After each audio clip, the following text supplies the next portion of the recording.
नमस्कार दोस्तों, trading journey के एक और वीडियो में आपका स्वागत है। जैसा कि हमारा एक प्लेलिस्ट है म्यूचुअल फंड का संपूर्ण ज्ञान, तो उसका पार्ट 3 हम लोग ये वीडियो बना रहे हैं। इसमें हम जाने कि टीईआर मतलब टोटल एक्सपेंस रेशियो क्या है, डायरेक्ट म्यूचुअल फंड्स क्या होते हैं और रेगुलर म्यूचुअल फंड्स क्या होते हैं, ठीक है? और ये कैसे काम करती है चीज़ें, तो आइए समझते हैं इसको, ठीक है?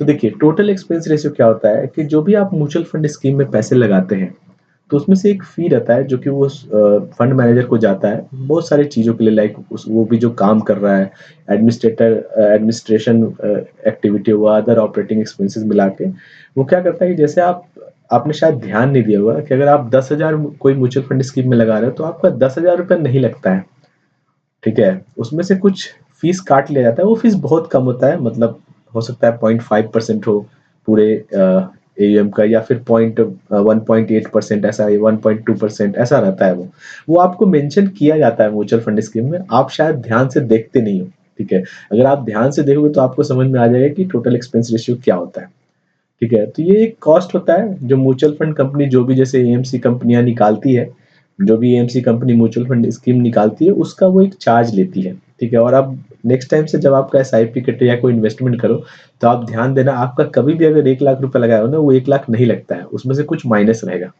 ठीक है? जैसे अगर 10,000 लगाया है तो 10,000 से हो सकता है कि आपका 9,950, ठीक है, इतना रुपए लगेगा, 50 रुपए वो काट लेंगे अपना एक्सपेंसेस में, जो वो एक फीस चार्ज करते हैं, ठीक है? ये एक्सपेंस रेशियो होता है। ये इंपॉर्टेंट क्यों होता है, ठीक है? ऐसा क्यों मैटर करता है कि आखिर ये एक्सपेंस रेशियो क्यों इतना इंपॉर्टेंट है? तो देखिए, अगर आप ध्यान से सोचोगे तो देखिए, अगर एक्सपेंस रेशियो कम होगा तो आपका ज्यादा पैसा जो है मार्केट में इन्वेस्ट होगा, ठीक है?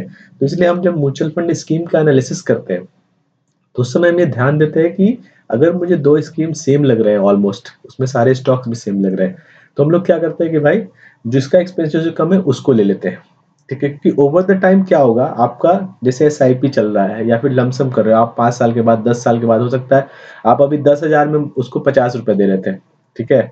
आपका जब से 1 लाख हो जाएगा तो एक ऑन एन एवरेज चलो 1% मान लेते हैं, तो 1 लाख में आप उसको लगभग 1,000 रुपए दोगे, ठीक है? अगर वो 10 लाख हो जाएगा, ठीक है, तो आप 10,000 रुपए दोगे। 1 करोड़ हो जाएगा, ठीक है, तो आप 1 लाख रुपए दोगे, ठीक है? तो इस तरह से जैसे जैसे कंपाउंडिंग में आपको ये पता चलेगा, अगर आप ध्यान से जोड़ोगे ना, तो आपने काफी एक्सपेंस रेशियो में ही पैसे दे दिए, ठीक है? तो इसलिए एक्सपेंस रेशियो थोड़ा इंपॉर्टेंट होता है इस केस में। अब देखो, जनरली म्यूचुअल फंड के 2 टाइप होते हैं, ठीक है? आपने ध्यान से देखा कि नहीं मुझे नहीं पता।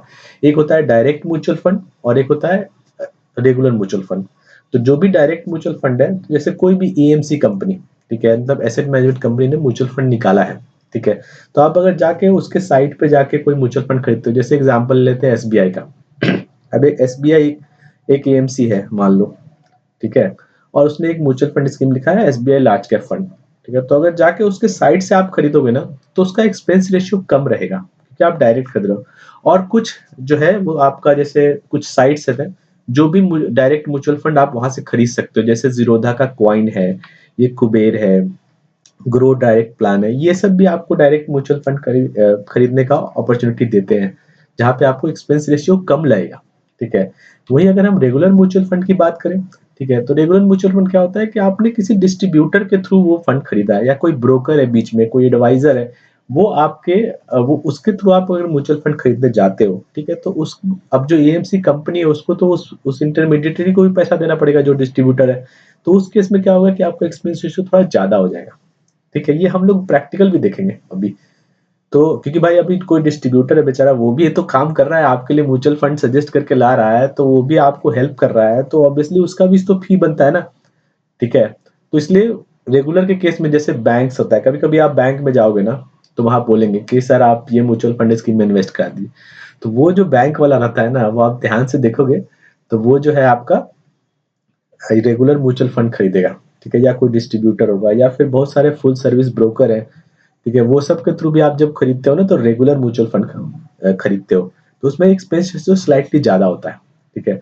तो वो आपको क्योंकि चार्ज पे करना पड़ेगा। तो बॉटम लाइन क्या है, देखिए बॉटम लाइन सिंपल है कि अगर आपको कुछ भी समझ में नहीं आ रहा है कि भाई स्टॉक मार्केट में क्या इन्वेस्ट करना चाहिए, कैसे इन्वेस्ट करना चाहिए, कौन सी स्कीम में डालना चाहिए, तो बेटर है कि आप किसी फाइनेंशियल एडवाइजर, कोई डिस्ट्रीब्यूटर से के थ्रू आप जाइए, ठीक है? इसमें इंपॉर्टेंट क्या है, इंपॉर्टेंट है कि वो जो भी बंदा है, ठीक है, वो आपको समझे, ठीक है? और ये नहीं कि कमीशन पे ज़्यादा वो फ़ोकस करे, ठीक है? बल्कि आपका रिस्क प्रोफ़ाइल जो भी रहेगा उसके थ्रू आपको अच्छे म्यूचुअल फंड स्कीम दें जो कि आपके हिसाब से वो सूट करता है, ठीक है? तो ये बॉटम लाइन है। और लेकिन अगर आपको खुद समझ है कि हाँ, क्या लेना चाहिए, क्या नहीं लेना चाहिए, तो फिर क्यों किसी डिस्ट्रीब्यूटर के थ्रू जाना है? डायरेक्ट खरीदिए म्यूचुअल फंड अपने, ठीक है? तो इधर आ जाते हैं, अभी खत्म नहीं हुआ है, सॉरी। तो यहाँ पे जैसे मैंने 2 म्यूचुअल फंड लिया, ठीक है? एसबीआई लार्ज कैप डाला, इसमें रेगुलर प्लान आ गया। तो रेगुलर प्लान जैसे ही आप खोलोगे ना, तो यहाँ पे देखो ये एक्सपेंस रेशियो कितना है, 1.49 है, ठीक है? और अगर यही आप अगर डायरेक्ट प्लान में देखोगे तो कितना है, 0.81 है, ठीक है? तो आपका लगभग 0.5% के आसपास पैसा बच रहा है यहाँ पे, ठीक है? और जब कंपाउंडिंग में आपका म्यूचुअल फंड बढ़ता है तो ये अमाउंट काफ़ी बड़ा होता है, ठीक है? तो यहाँ पे आप देख रहे हो कि डायरेक्ट प्लान में एक एक्सपेंस रेशियो जो है वो कम होता है और रेगुलर में ज़्यादा होता है, ठीक है? तो अगर आपको समझ है मार्केट का, ठीक है? तो आप ये जो है डायरेक्ट म्यूचुअल फंड के साथ जा सकते हैं। अगर आपको समझ में नहीं आता है कि भाई क्या करना चाहिए, नहीं करना चाहिए, तो डिस्ट्रीब्यूटर के पास जा सकते हैं, ठीक है? लेकिन इम्पोर्टेंट चीज़ क्या है कि डिस्ट्रीब्यूटर को आपका रिस्क प्रोफाइलिंग करना चाहिए, ठीक है? अब रिस्क प्रोफाइलिंग क्या है, ये हम लोग अगले एपिसोड में या अगले वीडियो में हम लोग सीखेंगे। आज के लिए इतना ही रखते हैं। वीडियो अच्छा लगे लाइक कीजिए, दोस्तों के साथ शेयर कीजिए। Thank you so much.